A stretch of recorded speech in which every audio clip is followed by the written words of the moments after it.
Before we dive deeper into this story, I have one small request. Please subscribe, drop a like, comment, and hit that hype button to boost this channel so more people can discover these incredible stories. What would you do if your husband handed you divorce papers the day after you returned from a trip with another man? How far can a single, harmless decision push a marriage past the point of no return? This is the story of how I lost everything because I believed I was right. I stared at Julian's message on my phone screen for the third time that morning. Hey Ethelina, planning a weekend getaway to Napa Valley. Want to join me like old times? Could use the company of someone who actually appreciates good wine. My finger hovered over the keyboard as I sat in our kitchen, watching Simon rush around, getting 6-year-old Lila ready for school. He barely glanced my way as he packed her lunch, his accountant mind already focused on spreadsheets and client meetings waiting at his office. Daddy, can you help me with my hair? Lila called from the hallway. Just a second, sweetheart, Simon replied, still not looking at me. This was our routine now, parallel lives intersecting only when necessary. I typed back to Julian. Sounds tempting. When? The response came immediately. Next weekend. I've got this amazing boutique hotel booked. 2 rooms, obviously, but we could explore the vineyards together. Remember how we used to talk about doing that? I remembered. Julian and I had dated for 2 years before I met Simon. He was spontaneous, adventurous, everything Simon used to be before work consumed him. Simon, I said, setting my phone down, I'm thinking about taking a weekend trip. He looked up from Lila's backpack, finally giving me his attention. Where to? Napa Valley, with Julian. I watched his expression change. It's just old friends catching up. I need some space to work on myself, you know. We've been distant lately. Simon's jaw tightened. Julian, your ex-boyfriend Julian. He's a travel blogger now, very successful, and yes, we're friends, adult friends who can have a mature relationship. I stood up, moving closer to him. Simon, when's the last time we did anything spontaneous together? When's the last time you looked at me the way you used to? Ethelina, I'm working hard for our family. For Lila's future, for everything except us, I interrupted. This trip isn't about him. It's about me remembering who I am outside of being just a wife and mother. Lila appeared in the doorway, her hair half braided. Are you going away, Mummy? Just for a weekend, baby. Mummy needs some time to think. Simon knelt down to finish Lila's hair, his movements sharp with tension. Is there anything else I should know about this trip, Ethelina? I smiled, feeling a strange sense of power in his obvious discomfort. Maybe this would finally get his attention. Nothing at all, honey. Just 2 old friends exploring wine country. That evening, I called my sister Tessa to tell her about the trip. Ethelina, are you serious right now? Tessa's voice crackled through the phone. You're going on a romantic getaway with your ex-boyfriend while your husband is working his ass off to support your family. It's not romantic. God, why does everyone assume the worst? Julian and I are friends. I'm allowed to have friends. Friends don't invite you to boutique hotels in Napa Valley, Ethelina. Wake up. I hung up and called my mother instead. Oh, honey, Mom said after I explained the situation. You've been looking so tired lately. If Simon can't see that you need some fun in your life, then maybe this trip will open his eyes. You deserve happiness. Finally, someone who understood. I booked my flight that night while Simon was putting Lila to bed.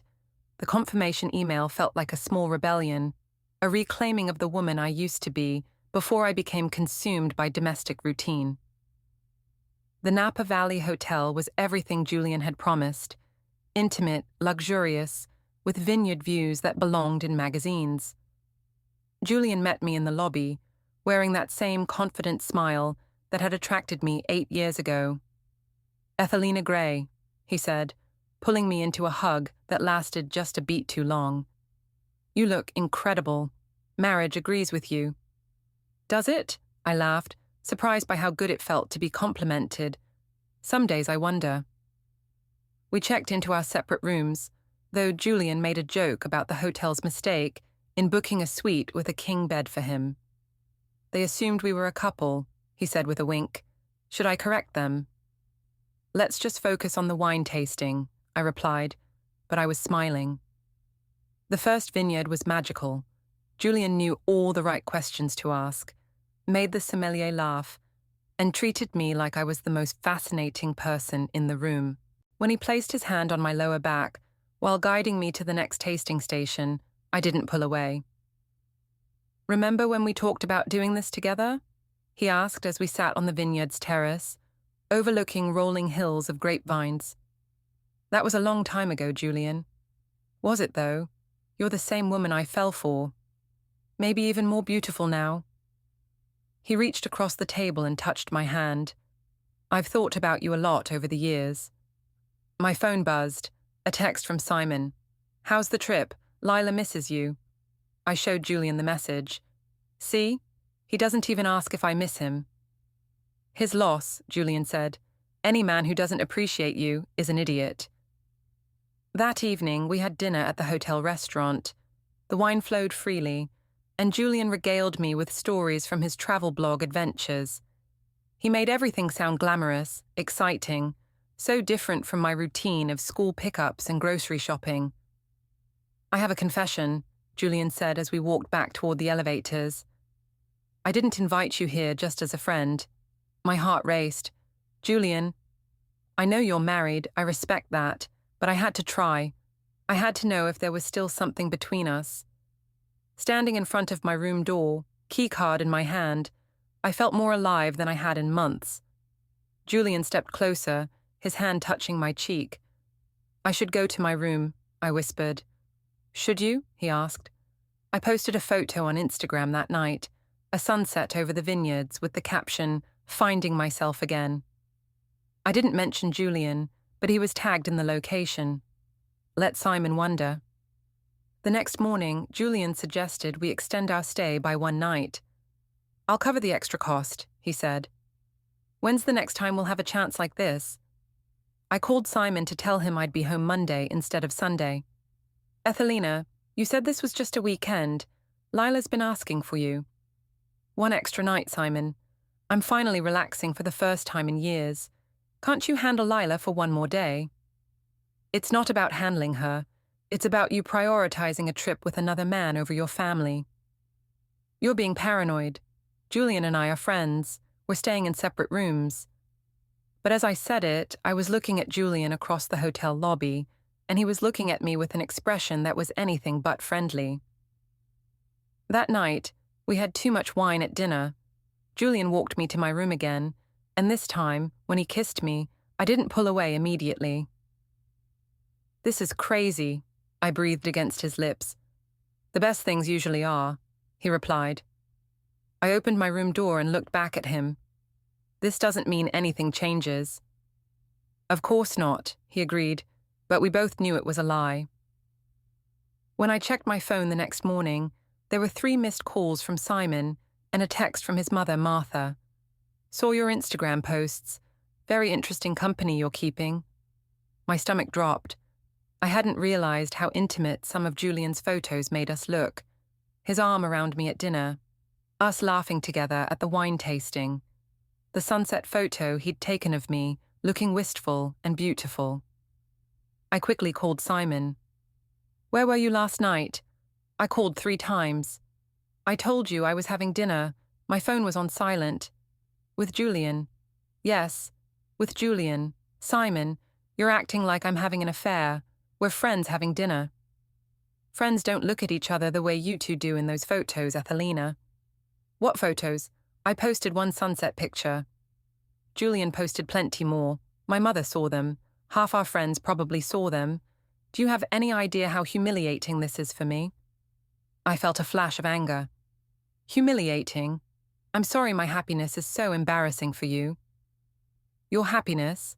Is that what this is? Maybe it is. Maybe I needed to remember what it feels like to be desired, to be interesting to someone. The line went quiet for a long moment. Come home, Ethelina. We need to talk. I'll be home this afternoon. But I wasn't ready to face reality yet. Julian and I had breakfast together, and he held my hand across the table. "I don't want this to end," he said. "It has to. I have a family." "Do you? Or do you have a husband who takes you for granted and a daughter who deserves to see her mother happy?" The flight home felt like a descent back into a life that suddenly seemed grey and suffocating. Simon was waiting in the kitchen when I walked through the front door, my suitcase rolling behind me. Lila ran to hug me, and I held her tight, breathing in her familiar scent of strawberry shampoo and childhood innocence. "Mommy, I missed you so much. Daddy was sad the whole time." "I missed you too, baby." I looked over her head at Simon, who was watching us with an expression I couldn't read. "Lila, why don't you go play in your room for a bit? Mommy and Daddy need to talk." After she left, Simon sat across from me at the kitchen table. "How was your trip?" "It was good. Relaxing. I feel more like myself again." "And Julian? How is he?" "He's doing well. His travel blog is really taking off." I kept my voice casual, but my heart was racing. "I'm sure it is." Simon pulled out his phone and showed me the screen. "These are the photos he posted while you were there." I looked at the images, us at the wine tasting, laughing at dinner, walking through the vineyard with his arm around my waist. In Julian's captions, he'd referred to me as his beautiful travel companion and the one who got away. "Simon, those captions are just Julian being dramatic. You know how he is." "No, Ethelina, I don't know how he is, but I'm starting to understand how you are." "What's that supposed to mean?" "It means my mother called me crying yesterday because her friends were asking her about her son's wife's romantic getaway with another man. It means I had to explain to my 6-year-old daughter why Daddy looked sad when she asked about Mommy's trip." I felt cornered, which made me defensive. I'm not responsible for what other people think or what Julian posts on his social media. I went on a trip with a friend, that's all. A friend who's clearly still in love with you. That's not my fault. Isn't it? You knew exactly what you were doing when you accepted his invitation. That Tuesday, I met my friend Sarah for lunch at our usual cafe downtown. I needed someone to validate my feelings, to tell me Simon was overreacting. "So tell me about this mysterious trip," Sarah said, stirring her latte. "The photos looked amazing." "It was wonderful. I forgot how good it feels to be appreciated, to have someone actually listen when you talk." "And Julian, how is it seeing him again?" "Honestly, it was like no time had passed. He's still charming, still adventurous. Everything Simon used to be." Sarah raised an eyebrow. "Ethelina, you do realize how this sounds, right?" "How does it sound? Like you're having an affair?" "I'm not having an affair," I said loudly enough that other diners turned to look. God, why is everyone so quick to assume the worst? Can't a married woman have male friends? "Male friends, yes. Ex-boyfriends who take you on romantic weekends and post lovesick captions about you online. That's different."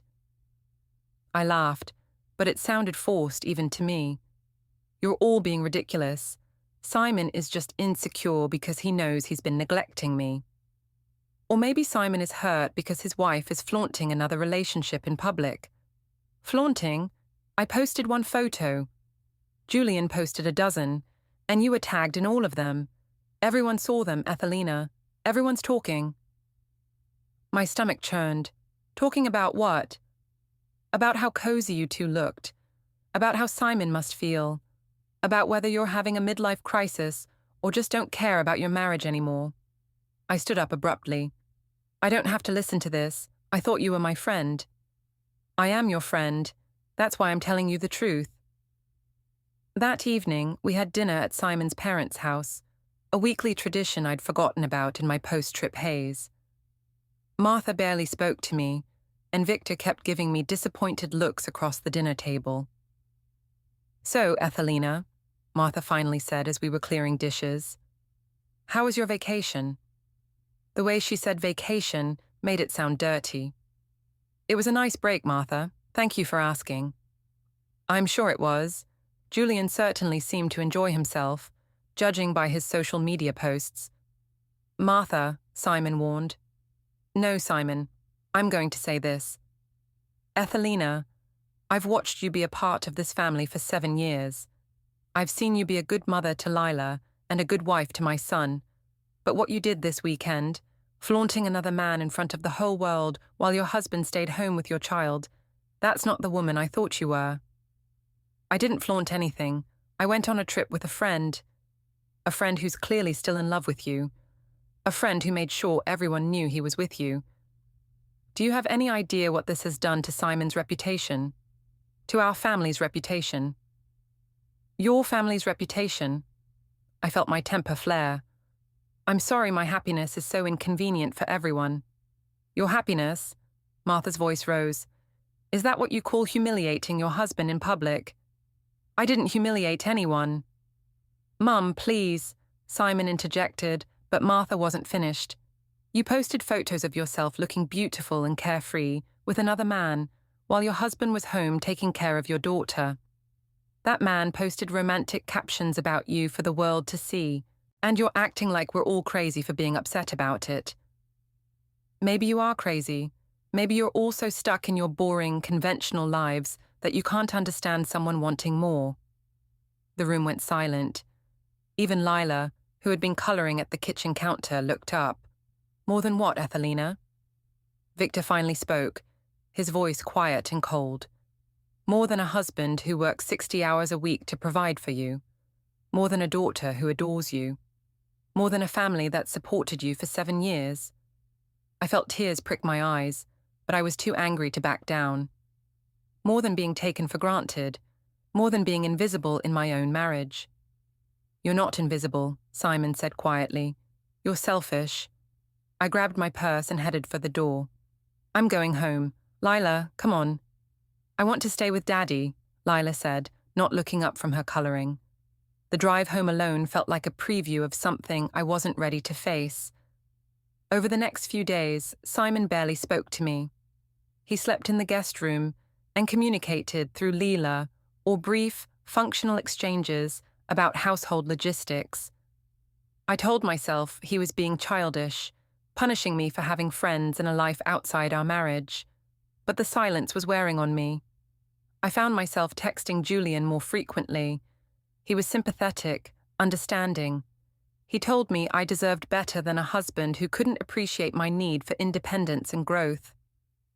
You're not the problem, Ethelina, he texted. Some people are just threatened by others' happiness. I screenshot the message and almost sent it to Simon before thinking better of it. Thursday evening, I tried to bridge the gap. I made Simon's favourite dinner and opened a bottle of wine. Can we talk? I asked when he came home from work.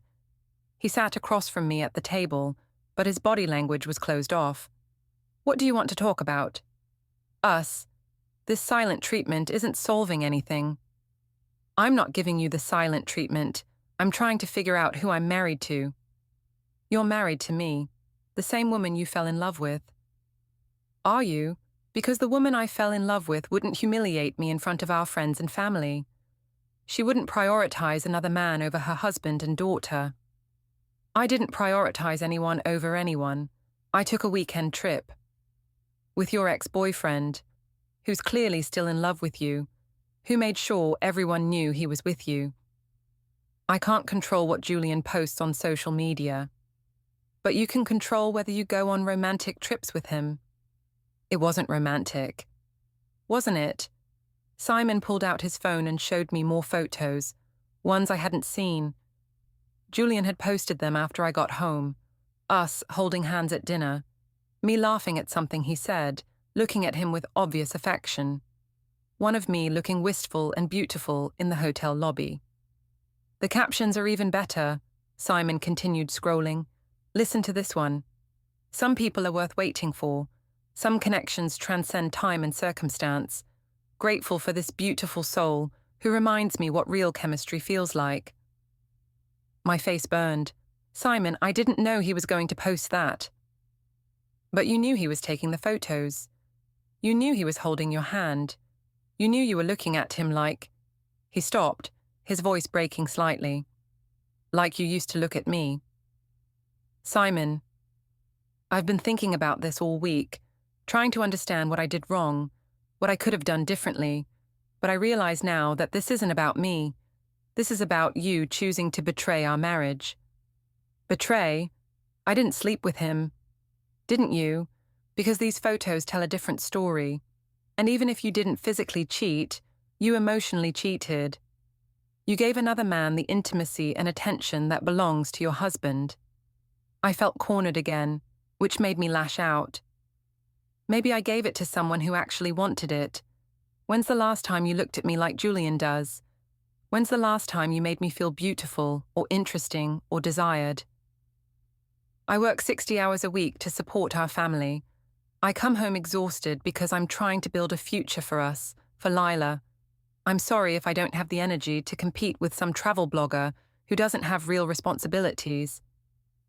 Real responsibilities? Julian has built an amazing career doing what he loves. He travels the world, meets interesting people, lives life instead of just surviving it. And what about Lila? What about the life we built together? Does any of that matter to you? Of course it matters, but I matter too. My happiness matters too. Your happiness? You mean your affair?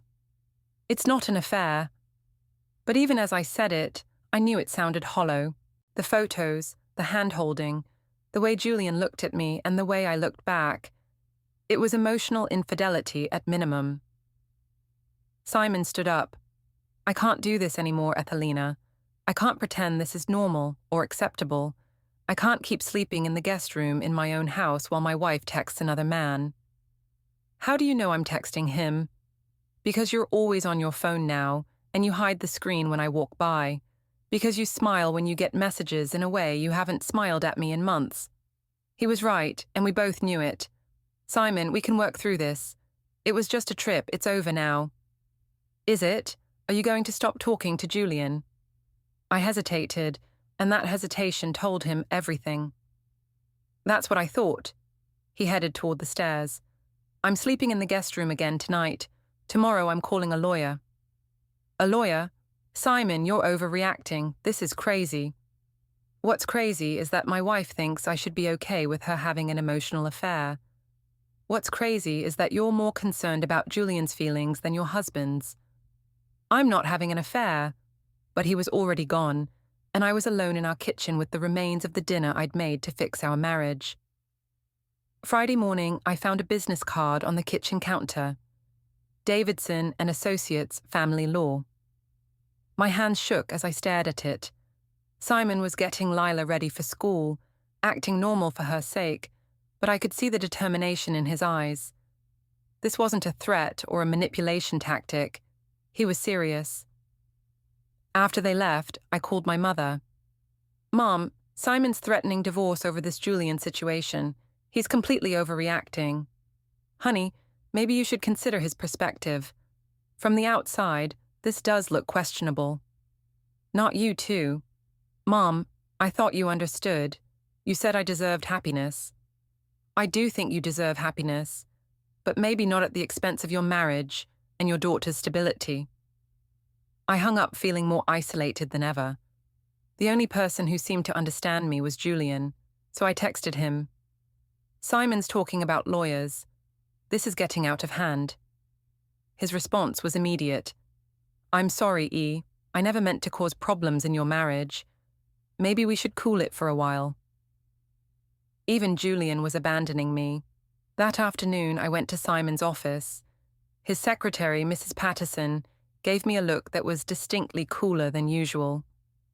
He's with a client, she said, but I can let him know you're here. Please, it's important. 10 minutes later, Simon emerged from his office with a man in an expensive suit, clearly the lawyer from the business card. Ethelina, Simon said, his voice carefully neutral. This is Mr. Davidson. We were just finishing up. Mr. Davidson shook my hand with professional courtesy, but his eyes were assessing. Mrs. Gray, I've heard quite a bit about you. After he left, Simon led me into his office and closed the door. You're really doing this, I said. I'm protecting myself and my daughter. From what? I'm not a threat to anyone. Simon opened a file folder on his desk. Inside were printouts, screenshots of Julian's social media posts, copies of text messages, even bank statements showing the charges from my trip. Where did you get these? The social media posts are public. The text messages were forwarded to me by your friend Sarah after you showed them to her at lunch. The bank statements are from our joint account, which you used to pay for your romantic getaway. I stared at the evidence of my relationship with Julian, laid out in black and white. It looked worse than I'd realized. Simon, I know this looks bad, but it doesn't just look bad, Ethelina. It is bad. You had an affair. I didn't sleep with him. You had an emotional affair. You gave another man the intimacy that should belong to your husband. You humiliated me in public. You prioritized his feelings over your family's well-being. I made a mistake. People make mistakes. That doesn't mean you should blow up our entire family. One mistake. This wasn't one mistake. This was a series of choices. You chose to accept his invitation. You chose to go on the trip. You chose to hold his hand and look at him like you were in love. You chose to let him post romantic photos of you online. You chose to lie to me about what was happening. You chose to keep texting him after you came home.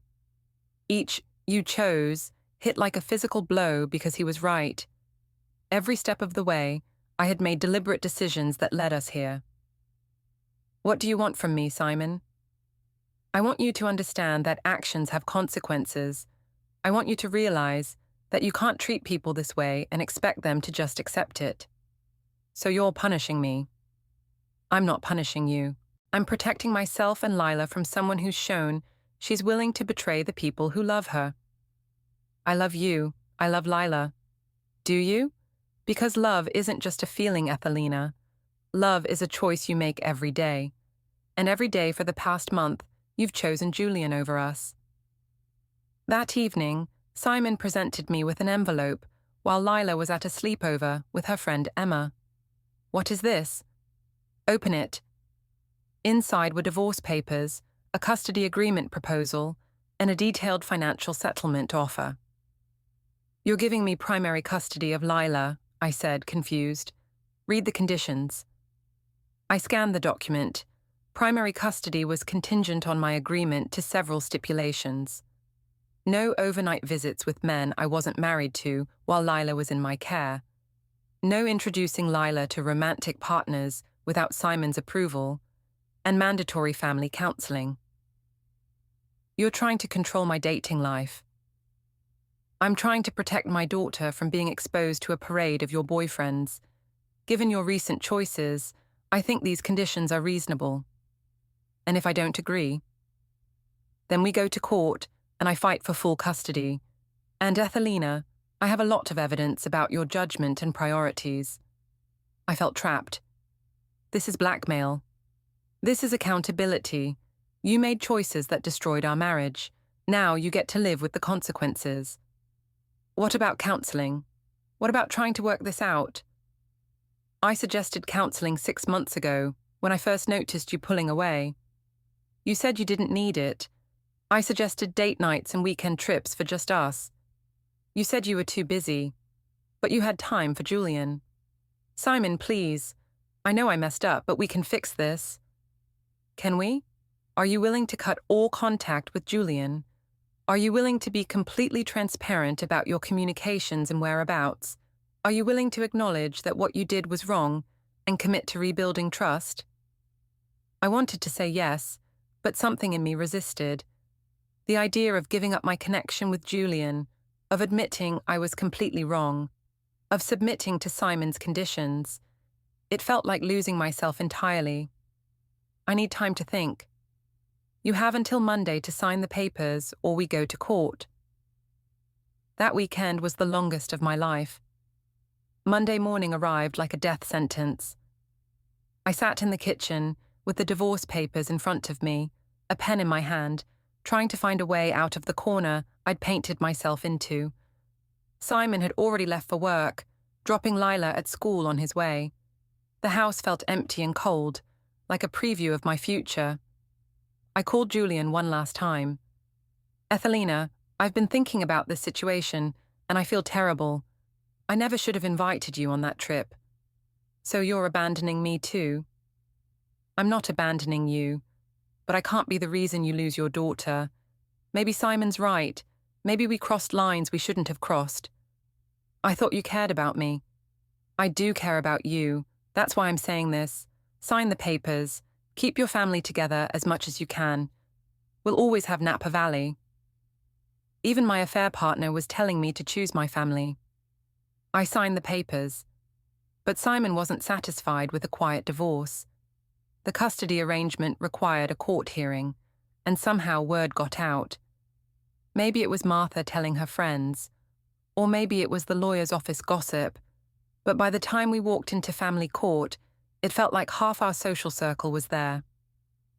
I sat with my lawyer, a public defender who looked like she'd rather be anywhere else, while Simon sat with Mr. Davidson, looking calm and prepared. Your Honor, Mr. Davidson began, my client is seeking primary custody of the minor child due to concerns about the mother's judgment and stability. He presented the evidence methodically. The social media posts, the text messages, the timeline of my relationship with Julian. In the sterile courtroom environment, my actions looked even worse than they had in Simon's office. Mrs. Gray, the judge said, do you dispute these facts? My lawyer nudged me to stand. No, Your Honor, but I maintain that my relationship with Mr. Roth was purely platonic. The judge looked skeptical as she flipped through the photos. These images suggest otherwise, Mrs. Gray. Regardless of whether the relationship was physical, it's clear that you engaged in inappropriate behavior while married and that you prioritized this relationship over your family responsibilities. Your Honor, I made some poor choices, but I love my daughter and I'm a good mother. I'm sure you love your daughter, Mrs. Gray, but love isn't enough. Children need stability and good judgment from their parents. She awarded primary custody to Simon. I would get Lila every other weekend and one evening per week, supervised for the first 3 months until I completed parenting classes and individual therapy. The house would go to Simon since he could better provide stable housing for Lila. I would receive minimal alimony for 2 years, just enough to get back on my feet. As we walked out of the courthouse, I felt numb. Simon carried himself with quiet dignity, Lila holding his hand and looking confused about why Mommy seemed so sad. Ethelina, Simon said as we reached the parking lot, I want you to know this wasn't about revenge. This was about protecting Lila and protecting myself from someone who showed she was willing to betray the people who loved her. I know, I whispered. I know I did this to myself. I hope you figure out what you're really looking for, he said, because it wasn't Julian, and it wasn't the trip, and it wasn't the excitement. You threw away a family who loved you for something that was never real. He was right. Julian had already moved on to his next travel companion, his next adventure. The photos from Napa Valley were just content for his blog, likes and comments from strangers who didn't know or care about the family destroyed in the process. I moved into a small apartment across town and started my court-mandated therapy. The therapist, Dr. Martinez, didn't let me off easy.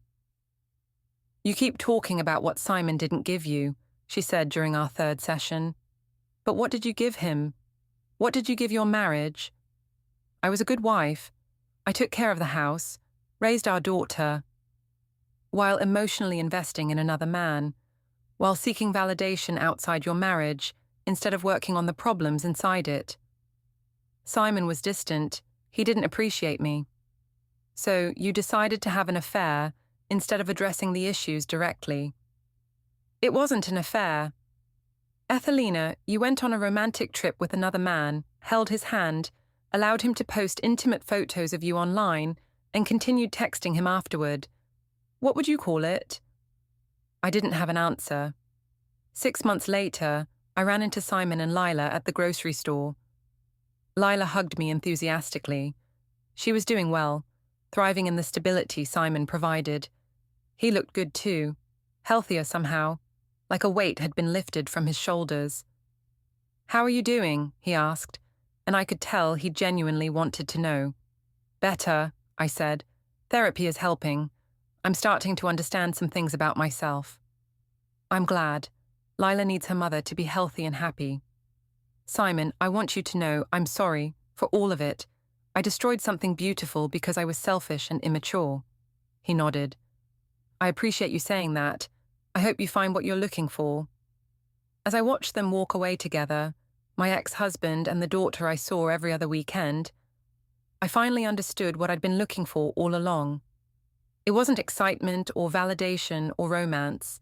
It was appreciation for what I already had. But understanding came too late. The family I'd thrown away for a weekend of feeling desired was gone forever, replaced by supervised visits and awkward handoffs in parking lots. I'd chosen a trip with another man over my marriage, and my husband had chosen divorce over betrayal. In the end, we both got exactly what we'd chosen. The only difference was that Simon's choice led to dignity and peace, while mine led to loss and regret. Some lessons can only be learned through consequences, and some consequences can never be undone.